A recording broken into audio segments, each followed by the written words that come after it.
Hey everybody, welcome to the latest episode of The Rock Experience with Mike Brunn. Today, Vincent LaRussa and I wanted to spend a few moments talking about the late great Taylor Hawkins, drummer from the Foo Fighters. As many of us heard late last night, Taylor sadly passed away at the young age of 50 years old. I know this had a big impact on me and many of you as well.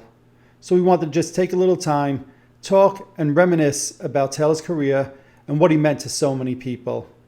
I hope you guys enjoyed this. Rest in peace, Taylor, and my condolences to his friends, family, and all of his fans around the world.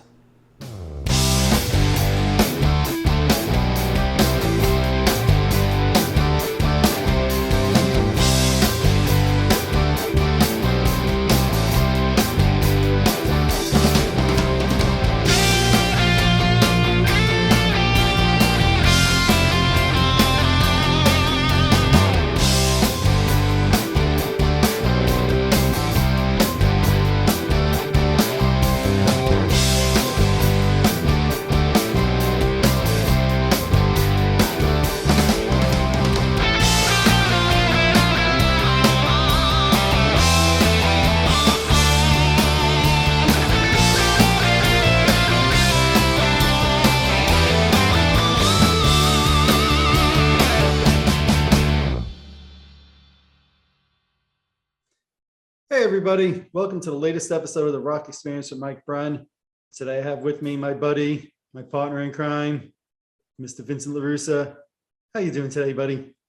AKA the chemist. Some people do refer to me as the chemist. Yes, that is true. You are also the chemist. I left that one out today. Sorry, the mind's a little in different places. I know, I understand that. Didn't I give you a new name recently? Something like the curator or something like that. I don't know. You did give me some kind of. The furnisher. The furnisher. Yes, I'm the furnisher. I don't even remember why, but I was the furnisher. Well, because you got me an opportunity to play in a new yes band that I say you furnished my career. Yes, that is exactly why. That is exactly why. But I texted you last night. It's Saturday morning right now, about 11 o'clock. And about 12 hours ago, the news broke that the Foo Fighters drummer, Taylor Hawkins, passed away. Actually, while they were on tour, it sounds like he passed away in his hotel room. And I'll say for me, this one kind of hit home a bit hard. I think I'm a bigger Foo Fighters fan than you. That's a tongue twister. I've seen them in concert a number of times. And when I saw this, I'm like, damn, this guy's younger than me. And it's only 12 hours. I'm still like, wow, holy crap. I can't believe he's gone. What were your first thoughts when I texted you? Well, yeah, I mean, I had somebody over, we were working and doing some stuff. So, I saw you sent me a text. I'm just figured it's just something Kiss related or something. And I saw it. And so I paused just to be like, 'cause you're not expecting that. It was shocking, and then also, like everybody else, you want to find out what happened. Yep. And I know that I believe that information is being held private, or they've asked for respect during this time. Yes. So I think they might say something today. As of now, I checked before we started recording. Nothing's been said officially. I've seen some news media outlets speculating on what happened. I'd rather not go there because it's all speculation. I don't think it's fair to his family, his wife, his kids. But it does sound like he was found dead in his hotel room. I know I saw pictures. The concert stage had already been set up for the evening's performance. So there was no sign of anything not out of the ordinary. There's no sign of something out of the ordinary last night. And I know even some of the fans gathered at the stadium, and there was like a whole bunch of candles on the stage, and there was a message up on the screen behind the stage. It was a kind of like an eerie picture to kind of see and realize that, they're only 3-4 hours away from performing a concert. And obviously it took probably everybody by surprise, the fact that they were gearing up and ready for a couple of hours from then to a big concert in the stadium. So, I don't know. It's kind of sad. Sad to hear. Of course, and I've all the guys in the band, especially Dave Grohl. From what I understand, they were pretty close. I mean, Dave Grohl's a drummer first and foremost. He was a drummer with Nirvana, and somebody kind of takes your place in a way. We know that, Dave played on the first two albums, if I believe I'm correct on that. and then you have somebody who comes in. And Dave's got a very unique style of playing, so now you got another guy who comes in who kind of did his own thing and had his own unique style. Even his setup on his drums were a bit different. And what I love about Taylor is that he's a Gresh guy, and I play Gresh drums, and that always resonated with me, because Gresh is not as popular brand as like the Tamas or the Ludwigs or even Pearl and stuff like that. And I always loved the guys who played the companies that were kind of, I mean, Gresh has been around for a long time, so don't get me wrong, but I always thought that was kind of cool that, he could play, and he said, like, a lot of drummers play DW, they get endorsed by DW. He was endorsed by Gresh, but the fact that he stuck with, the drums that he loved, and his playing, trying to play in the style of a Dave Grohl. The third album that he played on had, what did it have? Learn to Fly, right? Yep. And all the, great record and stuff like that.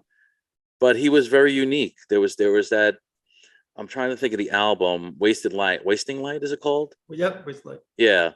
I just loved his playing on that record. It was just very unique and different to me.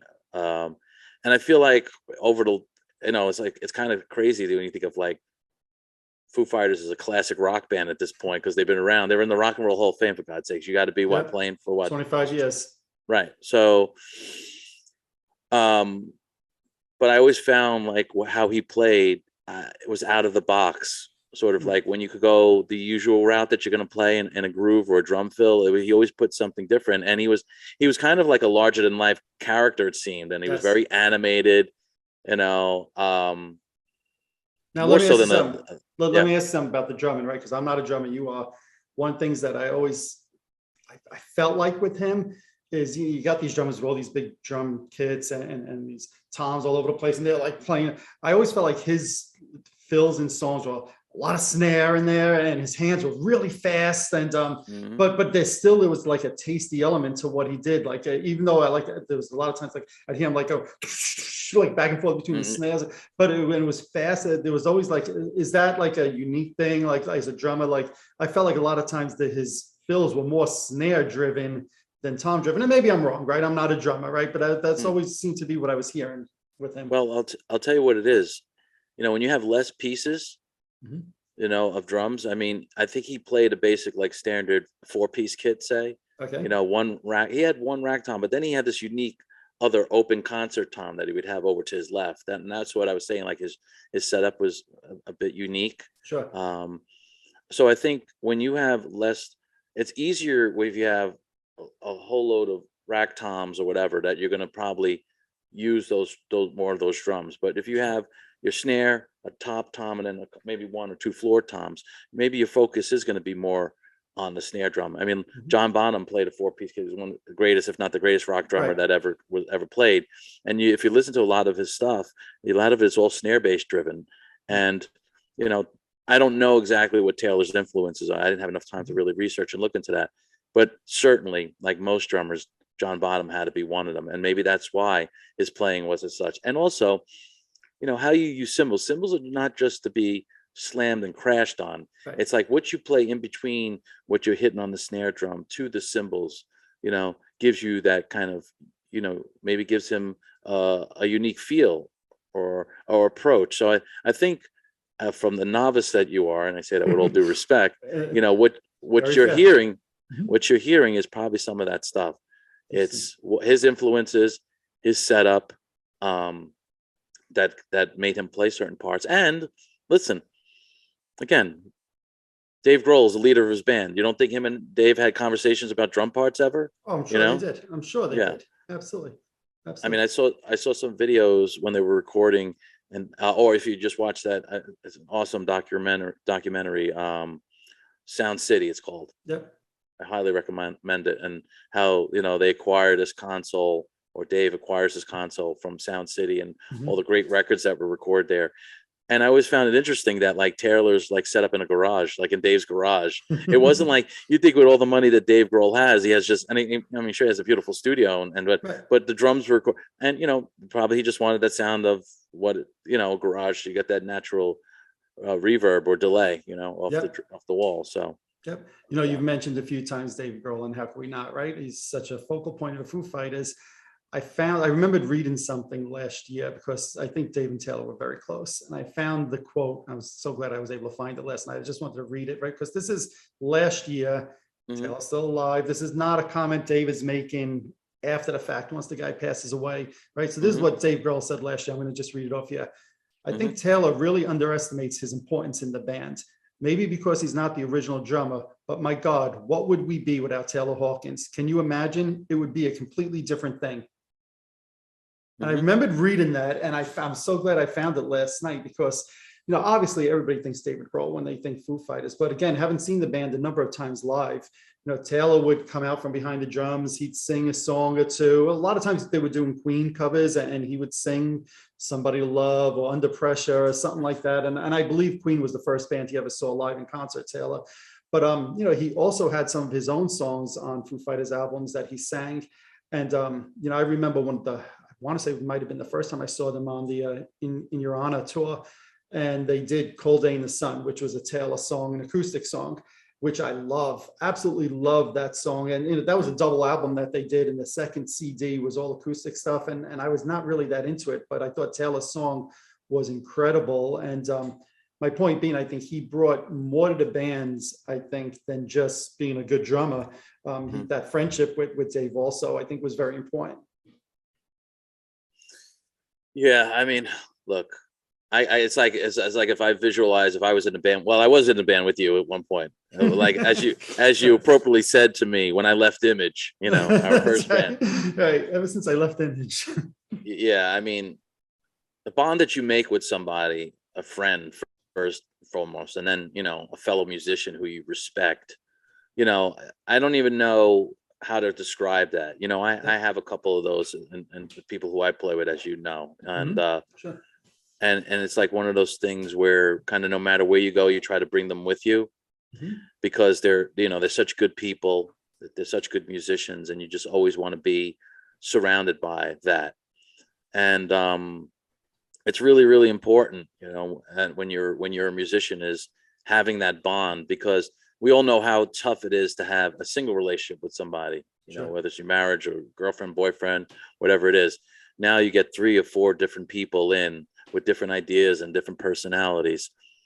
And especially if you have a big personality, and someone like Taylor, that's, again, I don't think he's like Chad Smith level, you know what I mean? It's kind of out there, but I don't know, you know, I've just, from seeing interviews and seeing with him, he just seemed like a lovable guy, like a guy that you wanted to hang with, because you're going to have a lot of fun, but also, you know, you were going to really respect as a musician, and as you pointed out, as a singer too. You know, I really gravitate towards singing drummers, because I don't think we get the kind of credit that's deserved, and how much of a skill that is to do that, to move all 4 of your limbs and also to sing. It is a very, very tough skill. And you know, it's good that you mentioned that, because that also, because we always say when we do these things, you know, celebrate the lives of those who leave us. But you know, look at the whole picture of what this man did. And I was kind of waiting for you to ask me, and maybe you were going to ask me,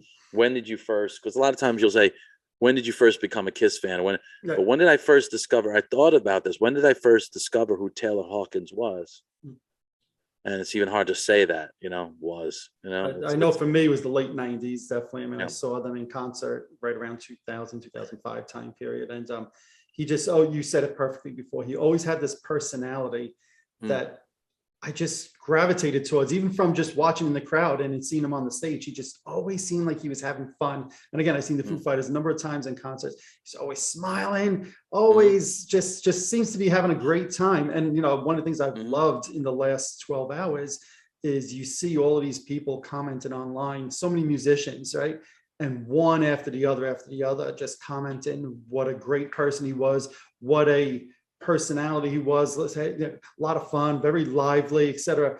And to me, it's been amazing to see. You know, it's kind of run the gamut. Whether it's somebody old-time rockers like Axl Rose and Paul Stanley and Gene Simmons, Ozzy Osbourne, Geezer Butler. I mean, people that certainly came before him.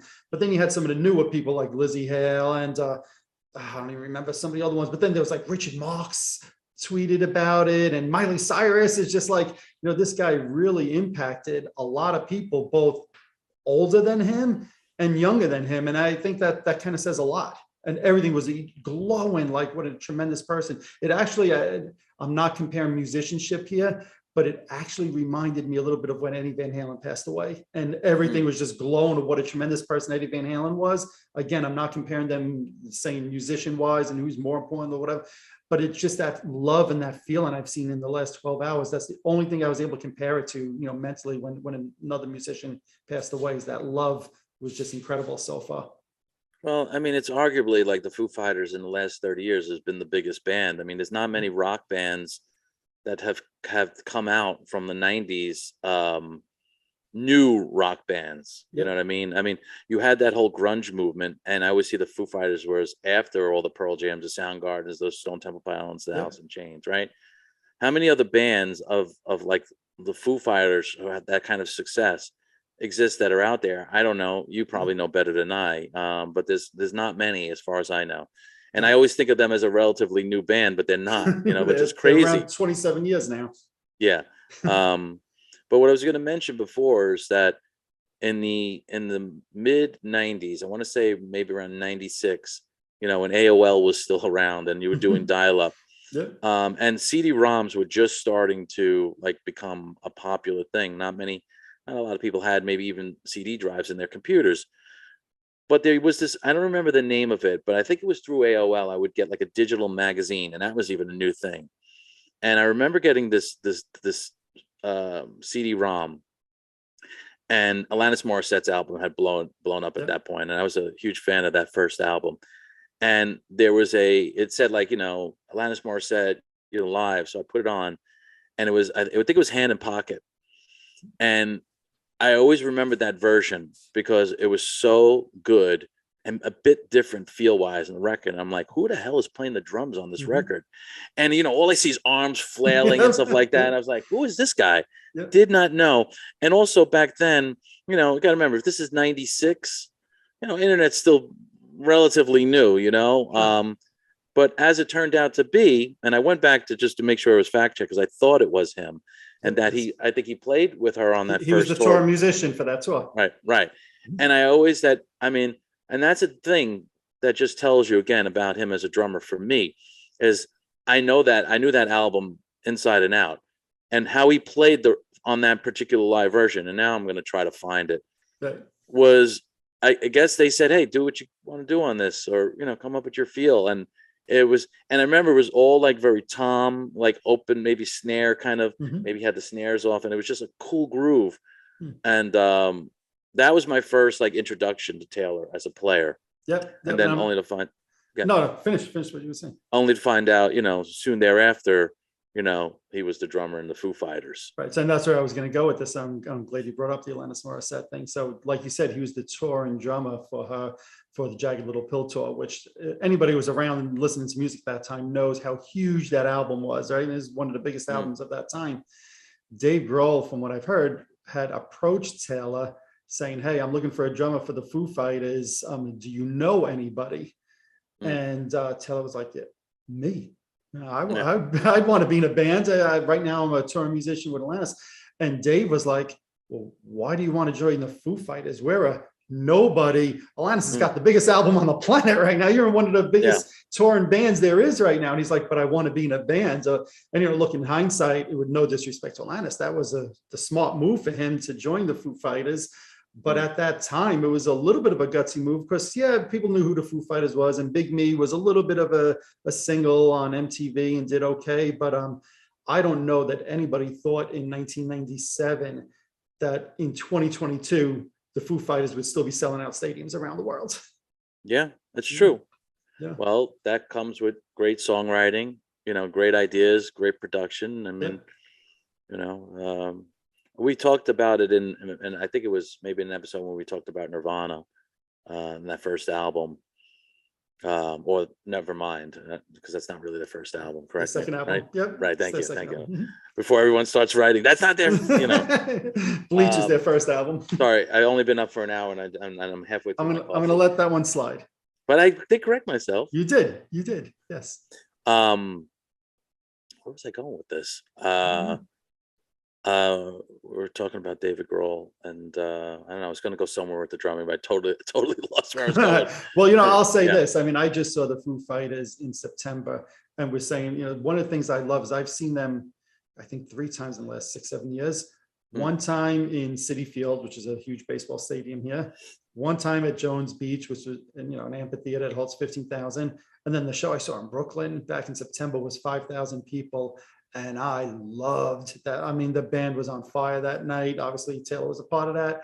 So much so that I almost considered driving 5 hours to go see them again 3-4 hours, I remember 4 days later. Yeah. And I mean, just incredible. And again, the energy that the whole band puts out and Taylor put out with them. It's, one of the things, as soon as I heard this, I kind of agree. And that's why I was looking for that quote last night from Dave Grohl. I'm like, the band is going to be different without him. I know to some people, maybe casual fans, he was quote unquote just the drummer, but he did inject such an energy in that band that I can't imagine it not being different with somebody else there at this point. Well, again, we talk about this, and no regrets. I never saw the Foo Fighters live. Okay. I can still see them live, but now I can't see them with Taylor, and opportunity lost for me, unfortunately. But well, you talk about opportunity lost. Go ahead. No, you go first. I remember you telling me like how great that show was, and like it was one of the best shows you saw, and what you just said, that you would, thinking about driving or 5 hours to go see them again. Yeah. A few days later. Yeah. Yeah. No, you talk about regrets or missed opportunities, and there's nothing I can do about this. But as you know, I saw Kiss at the Whiskey in 2018. And I was really happy afterwards. I met Tony Cannell, bass player from No Doubt. I was very happy about that. I was a big No Doubt fan. I knew exactly who Tony was the second I saw him. But the next day or 2 days later, I started seeing some of my Facebook friends posting pictures with Taylor Hawkins, who was also at that show. And I remember thinking, oh man, that was so close. I would have loved to meet him. I would have known who he was instantly by face. And, every once in a while, and especially the last 12 hours, I see some of my friends posting those pictures, and I'm always like, damn, what a lost opportunity. Just such a small place. There's only 400 people. How did I not see him that night? But, there's nothing I can do about that, obviously. But, he was being very accessible, taking pictures with people outside the club, inside the club, which I thought, was kind of cool. He wasn't just like, hey, no, I'm a drummer, one of the biggest rock bands right now. Leave me alone. I'm going to sit in the VIP area. He wasn't like that at all. He's kind of just, hey, you want a picture? Yeah, sure. Come on, let's do it. So I'm always like, damn, so close, so close. Yeah. But yeah. Again, I'll that's one I'll regret. Add it to throw it on my list again of things that and what we've talked about. I mean, we're gonna go see the Who sometime soon, and I was always thinking like I was not really that interested anymore after Entwistle passed away. It was one of my idols. I love John Entwistle. But I was, and we've talked about this. I've thought about it. Like, listen, you still got Pete Townsend and Roger Daltrey at this damn band, and until they hang it up, I want to be able to see when. And you were surprised when I told you I don't want to make this a Who thing, but I'm just talking about it because we always talk about, seize the opportunity. Live music's out there now. We've had a year plus where we had lockdown and we couldn't go see or do things and restrictions and.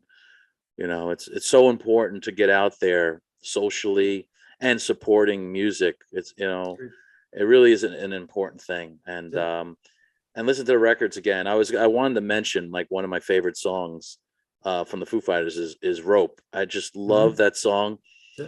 I love the feel, the drumming on that, it's so tight. It's such, and I don't know who came up with what. I mean, I got to figure, Dave came up with the guitar riffs and stuff like that, but was that influenced by the drum performance too, because of the timing of certain parts in that? I even like the way he's writing the symbol, I'll call it, which one it is.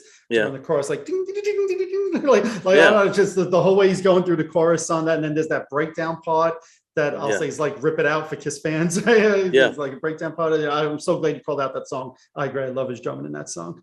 Yeah, and I mean, I'm a big fan of that album in general.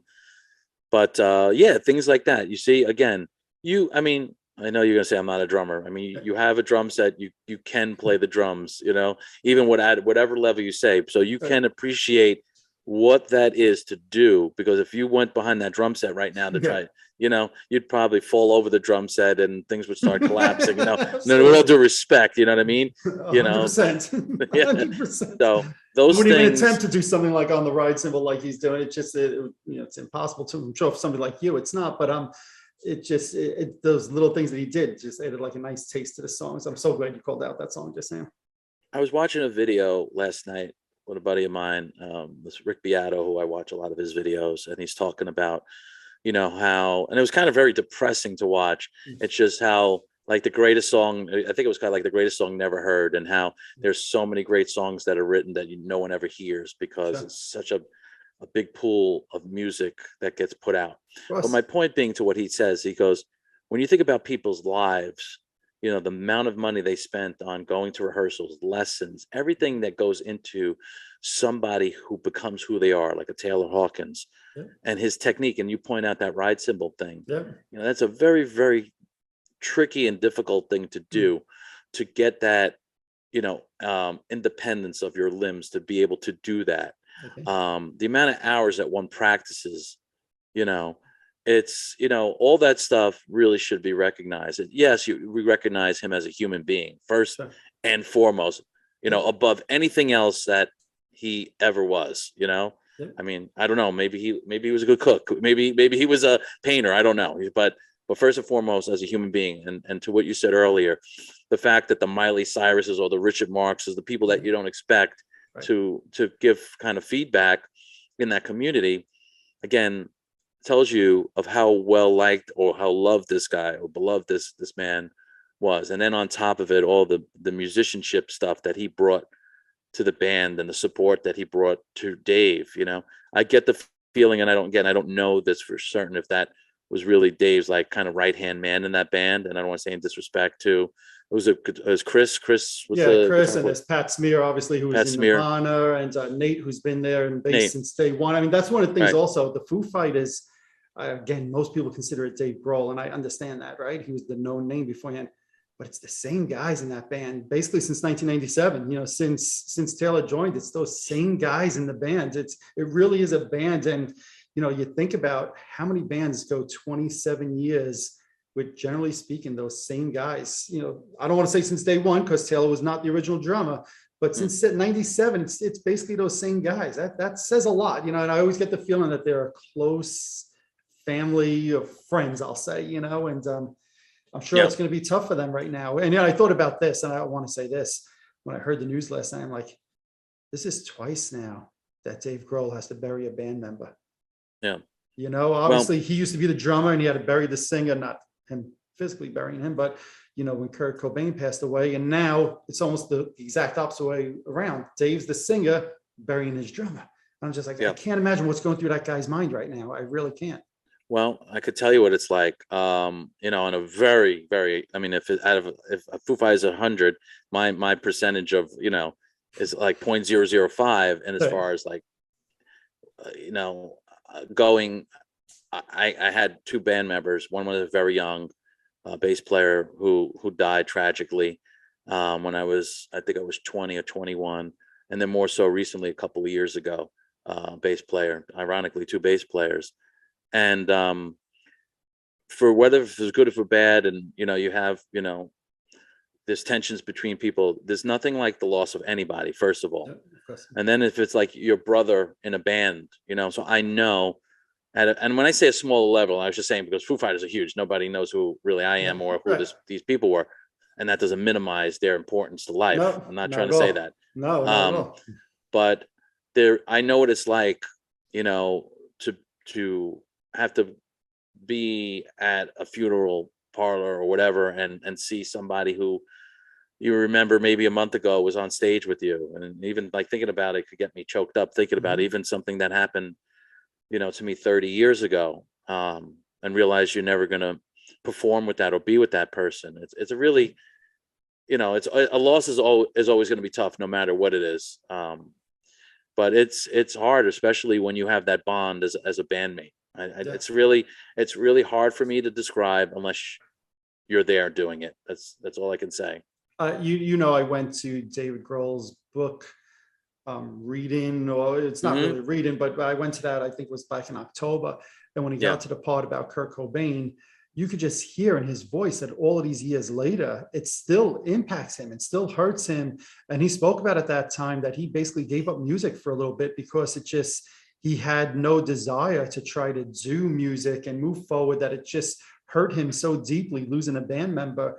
And I instantly remembered last night him talking about that with Kurt Cobain. I was like, now it's got to go through this a second time. And is he going to feel those same things again and say, the music just ain't for me? And who could blame him right now if that's the case?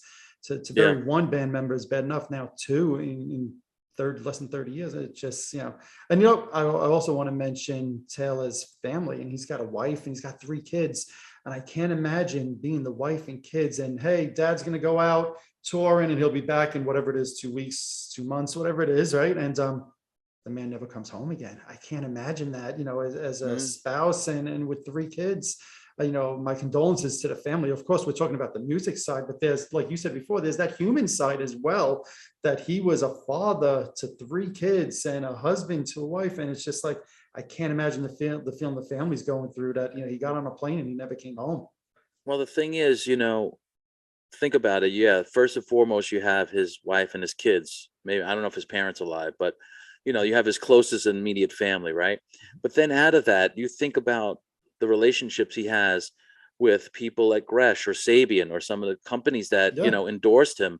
He's connected to so many people, or he's affected so many people that are grieving today. And it's horrible, when you have to go through this. And and he affected all those people, and always from everything I've read, zero ego.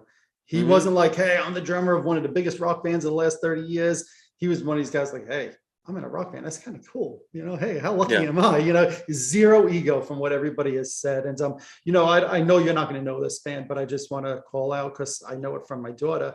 Coheed and Cambria was a band that he played, I think, 1 album, and he toured with them a little bit. And if you ever listen to their music, and I have, thanks to my daughter, and some of it's good, again, that stuff is somewhat intricate and detailed. And, I'll have that, because I'm quite sure you've never heard any of their music. I'll have to send you one of their songs and just kind of like to give a sample. But, when that type of band needed a drummer to fill in, and anybody who is a fan of them knows that they're not just like a standard rock band, like boom, boom, ba, boom, boom. Their drum patterns and their music's kind of all over the place. Almost like I don't want to say modern Rush, because people crucify me if I say that, but there's times there's some of the music there, it reminds me a little bit of Rush in the singing, but in a much heavier, different way. But my point being, when they needed a drummer to fill in, they called Taylor, right? And because he was, I guess, known in the industry as being a good drummer, understandably so. So I just wanted to mention that, because there's going to be people who watch this and listen to this